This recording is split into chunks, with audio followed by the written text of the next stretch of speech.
त्याला आम्ही महाराज मानलेलाच नाही आहे आणि हिंदू धर्म हा इतका क्षुल्लक नाही आहे की एका अशोक खराकडून बदनाम होईल. ती त्याच्या वैयक्तिक वासनांचा विषय आहे, त्या संगनमताने झालेल्या त्यांच्या लैंगिक चाळ्यांचा विषय आहे. तो त्याला फाशी द्या, त्या कृत्यात सहभागी असलेल्या चपलेने जोडा. तिथे हिंदू धर्माचा काही संबंध नाही, वैयक्तिक वासनांचा कारभार आहे तो. आणि भोंदू बाबा असेल तर भोंदू पाद्री आणि भोंदू मौलवी पण आम्हाला दाखवा.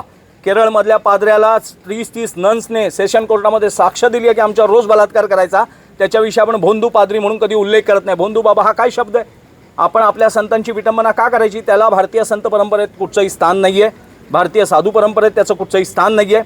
त्याच्यामुळे अशोक खरात हा विषय हिंदू धर्माचा संबंध नाही, तो वैयक्तिक वासनांचा खेळ आहे.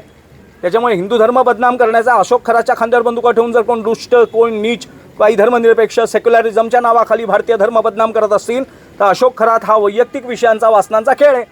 तो कुठच्याही प्रकारच्या साधू परंपरेतून, आखाडा परंपरेतून येत नाही. ॲस्ट्रॉलॉजर आहे तो, किंवा काहीतरी त्याने कॉस्मिक ह्याचं शोध घेतलेला आहे आणि त्याचा शोध घेणारे आणि त्यांनी त्यांचं बघावं लैंगिक वासनांचा खेळ. एबीपी माझा, उघडा डोळे बघा नीट.